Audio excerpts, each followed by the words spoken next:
Coming up next on Shelby This Week, property taxes are approved by the Shelby Township Board of Trustees, and residents don't have to worry about an increase. And a few weeks ago, Amazon announced its big arrival to the township. Now the state of Michigan is helping with the cost. And a big celebration was held in Fraser at the site of the sinkhole. Major progress has been done to repair the area, and we'll tell you all about it. Be sure to stay with us because we have all of this more coming up next.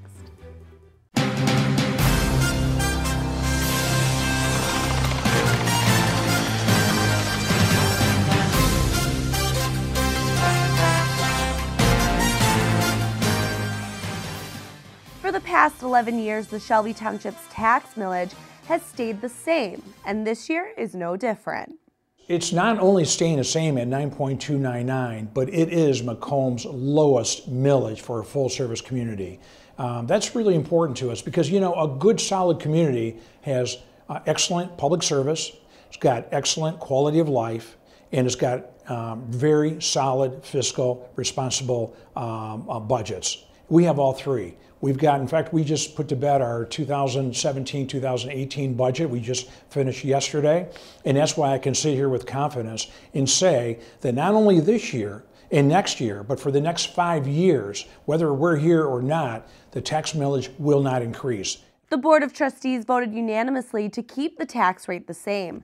The 2017 tax rate will support the 2018 Shelby Township budget, which the board will approve in December. A continuation from last year will be the allocation of the mills from the general operating fund to the police fund to make sure the police department runs to the full extent. Supervisor Stathakis made it a point to mention Shelby Township continues to be Macomb County's lowest cost full-service community. One of the top priorities for years here in Shelby Township has been a new senior center, library, courthouse, and cable TV station. Now those plans will be a reality starting next spring. We're excited about the campus expansion because we are now going to have a brand new court, we're going to have a brand new community center, and also we're going to have an expansion of the police department. Now, when we actually built the police department, we knew that it was the right size for the time, but sometime in the future, when we had the money, we knew we would probably expand it. And we're going to do that. We have the money and we're going to expand it with another 8,000 feet. Well, we are in the process of hopefully completing the sale of Shelby Manor, our senior center, or our senior apartments. And if we complete that sale, we should have enough money to do a lot of different projects. And since this has been a priority for us for a long time, moving the library and you guys and the senior center, we want to put that first to make sure we get it done. I think it'll give us a sense of community, that people will have a center place to go to, that they don't have to go all over, you know, there'll be one place. And I think it'll be, when people get accustomed to doing that, there'll be that sense of community that we should have. All the construction will be paid for in cash, and there will be no bonding or tax increases for residents. Along with the police department expansion, the library, senior center, parks and recreation and maintenance department, and cable TV will be together. It will all be housed in a 42,000 square foot building on the campus. Township officials believe this is the perfect time to expand and move everything to one central location because Shelby Township is one of the fastest growing communities in Metro Detroit. And with these expansions, they'll better serve the community. Macomb County wants Karen Springer out. Officials have filed a counterclaim against the county clerk to remove her from office. The county alleges Springer did not reside at her house in Warren when she says she did on a signed affidavit. That was signed when she filed to run for county clerk. The house on Hudson Street has been listed as uninhabitable since 2012. There's a lack of utilities, including water, according to the city. Officials are asking the judge to grant orders determining Springer is not properly holding the office of Macomb County Clerk. Since taking office in January, Springer has seen her name in the headlines many times. Most recently, she's been accused of hiding computers during the night because she allegedly didn't want the computers moved from her office. If they find she did lie on that affidavit, she'll face removal from office. Amazon's arrival to Shelby Township will be here before we know it, and the state of Michigan is helping out, making sure they have what they need. The state approved Amazon for a $4.5 million grant to help construct and hire people for the new distribution center. The Michigan Strategic Fund Board voted on Amazon's request for state funds. The money is to be given out in phases as jobs get created. They asked for $7.5 million for the distribution center in Livonia, and for Romulus, they asked the state for $5 million. This is the lowest amount Amazon has requested in grant money for the new center. Shelby Township's fulfillment center will be 1 million square feet and will employ over 1,000 people. The new building will be located at the former Vistion plant on Mound Road. Major improvements are happening at the site of the Fraser sinkhole, and after the collapse 9 months ago, the residents are rejoicing because sewage is now flowing again. Our Nick Buckler has more. Construction continues to take place at the site of the sinkhole in Fraser, as it has since last Christmas. But now the end may be near. We are here today 9 months after this thing first came to our attention. And essentially what we are going to be doing today, we're going to restore the flow through the interceptor. So the interceptor, for all practical purposes, is fixed. With the completed interceptor, all that's left is to fill in the area where the pipe has been run, then reconstruct 15 Mile Road. We have been following the process at the sinkhole since it opened up back on Christmas Eve, leaving families scrambling to find places to go. And for a couple families, their homes have been purchased by the county and knocked down due to the cracking of their foundation. Then the county hired Shelby Township-based company Dan's Excavating to handle the reconstruction of the interceptor. That pipe was installed after a few months, and now sewage is finally flowing through it. I'm going to turn off the pump, and then we're going to tell the crane operator to lift the bulkhead and let the flow go. Okay, let's raise that bulkhead and let the flow go. All right. For businesses along 15 Mile Road, they'll be happy to know that the pipe is now being covered at the sinkhole, and pretty soon, everything should be back to normal. It's been a struggle. Obviously, we're lucky enough to do a sales volume that's allowed us to keep a lot of our staff. We've retained a lot of servers, a lot of bartenders, so that's huge for us. Cannot thank the city and loyal supporters of Green Lantern. Without them, we wouldn't be able to even be operating. So sales are down, but leveled off and been consistent over the last few months. Not even a year ago, news outlets had reported that 15 Mile was completely closed, which wasn't the case, putting businesses like Green Lantern in jeopardy of staying open. This week has been pretty slow. Not really much happening at all aside from the construction going on. Word of mouth spread, and those slow weeks picked up, and like Spritzer said, business has since been consistent. Now, this construction site on 15 Mile Road has been here since Christmas Eve, and actually everything appears to be running ahead of schedule, so officials are hoping for a finish between Thanksgiving and Christmas just in time for the holidays. Reporting for Shelby This Week, I'm Nick Buckler. Coming up on Shelby This Week, Utica and Eisenhower football hit the field for Week 6. We have your game highlights to recap how your hometown teams did. And one local paint shop has decided to change things up. See how they've made their products Michigan made. And grab your Halloween costume because Shelby Township is hosting an annual family fun event to get you in the Halloween spirit. All this and much more on Shelby This Week.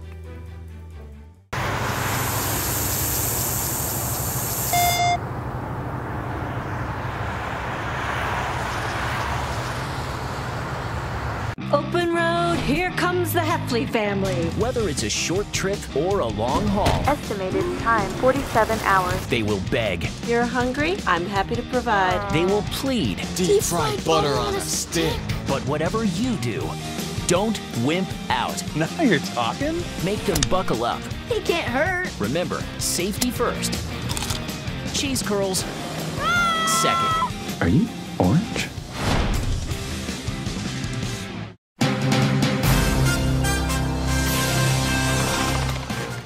Eisenhower came out with a win on Friday night, but the Utica Chieftains didn't make out so lucky in their game. Here are your Week 6 game highlights. Week 6 MAC football action at Barney Swinehart Field as your 5-0 Eisenhower Eagles take on the visiting Lance Cruz North Crusaders. The Eagles defense would come up big to start the game as Henry Janeway nearly sacks quarterback Blake Daniels. But Daniels is picked off by number 42, Carlo Lorchirco, and he takes it deep into Crusaders territory. Max Whitwer would look to capitalize off the turnover as he fires a perfectly placed pass into the outstretched hands of Ben Metz, and the Eagles would take a 7-0 lead. Whitwer would continue to show off why he's one of the best quarterbacks in the state as he drops this dime downfield to Asad Buhaidar, and he would not be denied as the Eagles take a 14-0 lead. This time Whitwer would show off his wheels as he takes the bootleg around the corner and all the way in for the score, putting the Eagles up 21-0 in the second quarter. And Whitwer would get his fourth touchdown of the half as he dumps the screen pass off to Jack Morris. And Morris makes the Crusaders look foolish, weaving his way in and out of the defense and all the way in for 6 as the Eagles would take a 28-0 lead into the halftime break. And the game wouldn't get any better for the Crusaders in the second half as Asad Buhaidar fields the opening kickoff, and he finds a crease, leaving everyone in the dust as he takes it in from 90 yards out, putting the Eagles up 35-0.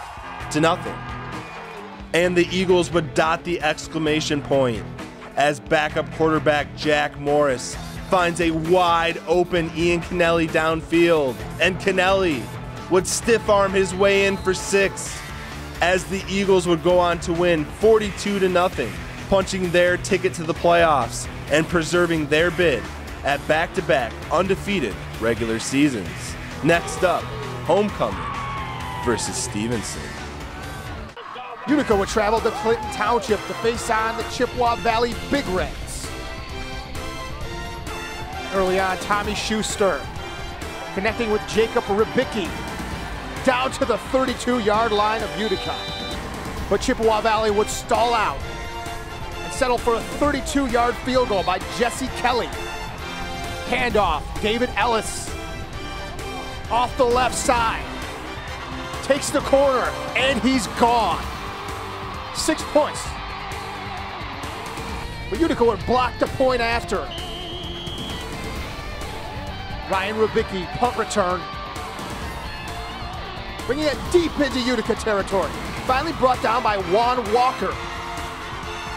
Second quarter, Tommy Schuster handoff to David Ellis. Through the hole, into the end zone. The extra point was good, and it was 16-0. Tommy Schuster for the Big Reds, taking matters into his own hand. Getting the first down into Utica territory. Setting up this. Tommy Schuster launches a bomb. Completed in the end zone. David Ellis. Now it's 23-0. Ensuing kickoff. Kayvon Higdon almost breaks it to the house. Brought down by a shoestring tackle at the 42. Chippewa Valley pinned deep. Back to pass, Tommy Schuster. Screen to Delano Woods. Finally stepping out at the 36 of Utica. Tommy Schuster and David Ellis again. No one could stop him. This bomb. 30-0. Chippewa Valley going into the half. Second half, Schuster back to pass with lots of time.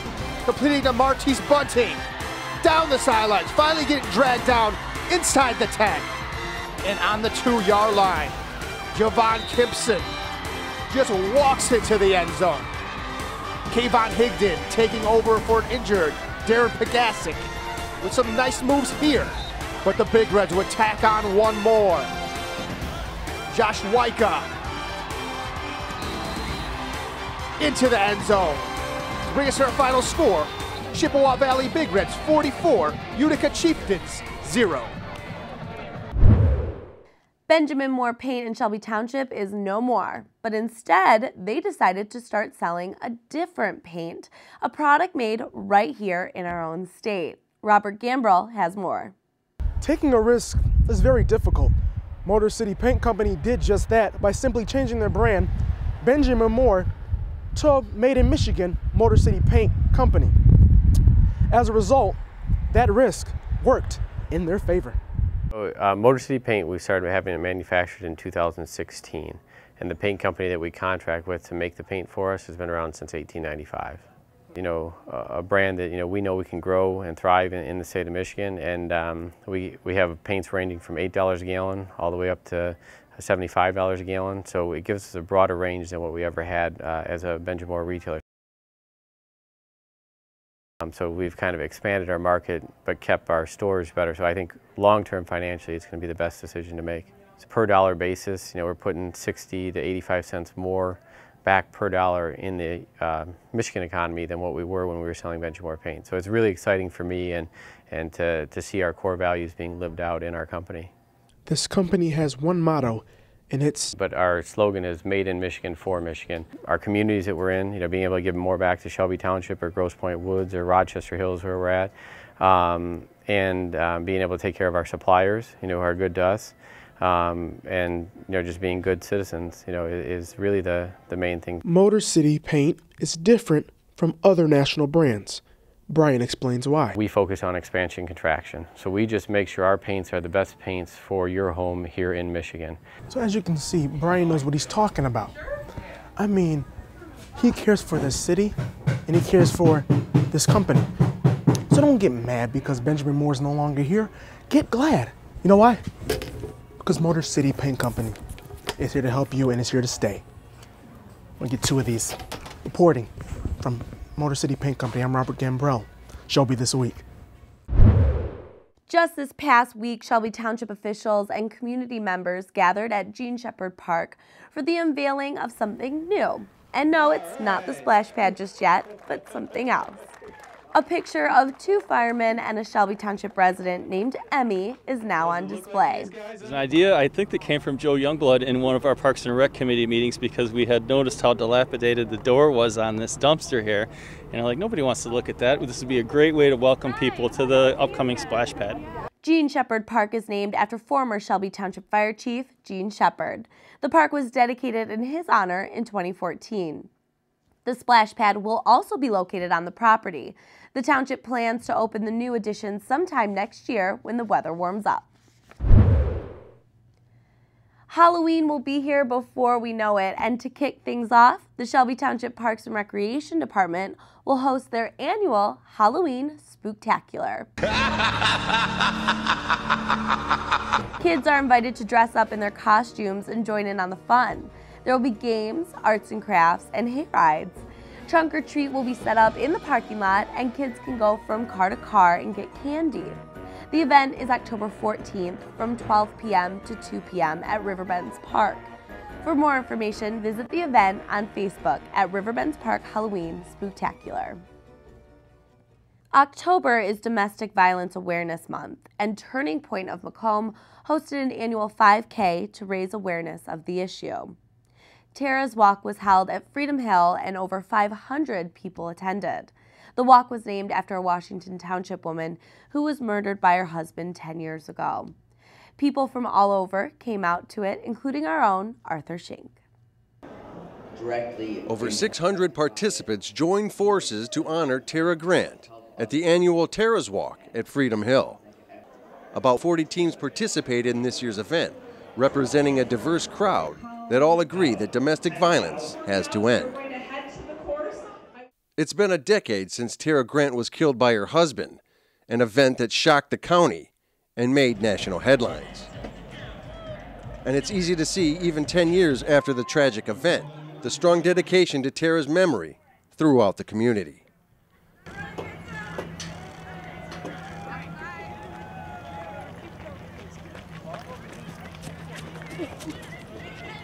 This year, reports say that the 2017 walk raised over $10,000, which will be given to the Tara Grant Liberation Fund, which will finance survivors of domestic violence who are seeking shelter from their abusers. 1, 2, 3. Reporting from the 2017 Tara's Walk at Freedom Hill, I'm Arthur Schenk. More than 1,000 homebound senior citizens depend on at-home meal delivery as their daily food source. Meals on Wheels is committed to supporting the elderly to live a healthier life. The organization operates in cities across the country, and their delivery system is made up of volunteers. The connection the volunteers make with the seniors are significant because it may only be the conversation that the person has had all day long. Macomb County's Meals on Wheels is seeking 130 volunteers on Columbus Day, which is Monday, October 9th. They're looking for people to pack and deliver meals. Any volunteer under the age of 18 has to be accompanied by an adult. People are needed between 9 and 11 a.m. at the Macomb County Warehouse. If you're interested in helping, contact Macomb Community Action Office of Senior Services at 586-469-5228 or register online at mca.macomb.gov.org. Still ahead on Shelby this week, a unique play place is celebrating 1 year, and they offer much more than a day out with the family. We'll tell you about this location and how they serve kids with special needs. And Oakland University is helping students obtain a bachelor's degree in a different kind of program. It's the first of its kind in Michigan. Stay tuned.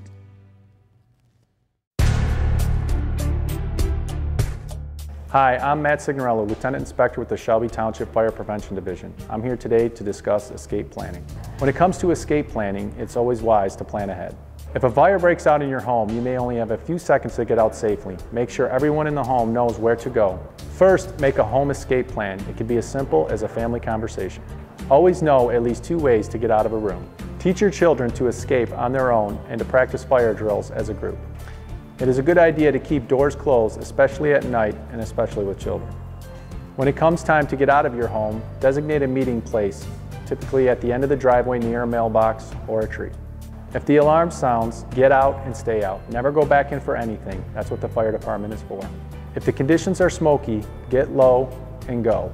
Call the fire department as soon as you get outside. Implement your plan today and stay safe.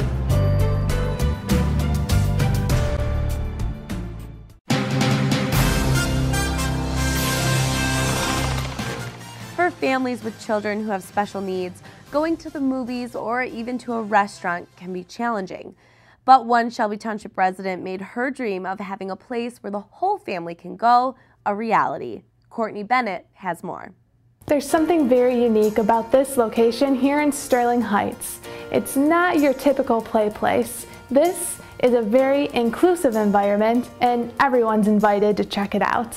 My son was diagnosed with autism at 2.5. And I would take him out into the public, and it wasn't the nicest atmosphere for him or us as a family dealing with special needs. And so I thought to perhaps create that space that would embrace him and us as a family. We offer activities and daily life living features that a lot of places don't offer. The Play Place offers a carousel, movie theater, bistro, and much more. Shell created the nonprofit in hopes to give families like her own a place where everyone can have fun, but most importantly, be together. As a parent and having other children, they are indirectly affected in that there are times when he gets all of the attention, or there are times when they want to go see a movie and we can't go because it's not the type of environment that he would do well in. And so we just pretty much don't get a lot of opportunities to do a lot of different things. For people who have children with special needs, it's easy to feel defeated, but Shell keeps going every day. And she's able to balance being a mom, wife, and a businesswoman. That call that I'll get from a parent who says thank you for having this space so that my son can be who he is without being judged. And so I kind of take it one step at a time and just keep moving forward. There's hope. It's what you make of it. I always try to stay on the positive side, and that will definitely keep you going. There will be those days where it's just, you're just baffled with the behaviors or with the lack of resources. But I invite you to Play Place because here you can commune with other parents and even grandparents. We get a lot of grandparents who are taking care of their grandchildren, and be able to relate, to hear stories that are so similar to yours, in that you realize that you're not in it alone and that you can keep pushing and that you're encouraged here. PlayPlace has been open for a year, and they are already planning to expand to offer more to their customers. Reporting for Shelby This Week, I'm Courtney Bennett. There are plenty of upcoming events at PlayPlace. If you would like to find out more information, visit them online at autisticplayplace.org. The auto show may be months away, but the team putting it together is hard at work planning the large event. For 3 decades, the North American International Auto Show has held an annual poster contest for high school students to get involved with the process. This year is no different. The contest is open to all Michigan students who are enrolled in grades 10th through 12th. The posters have to be original work, 18 by 24 inches in size, 2-dimensional, and camera ready. There are 16 category posters can win, and all the winners will be on display at the 2018 show in January. The entry deadline is November 21st, so encourage your high school student to enter. For more information, visit the website on the screen.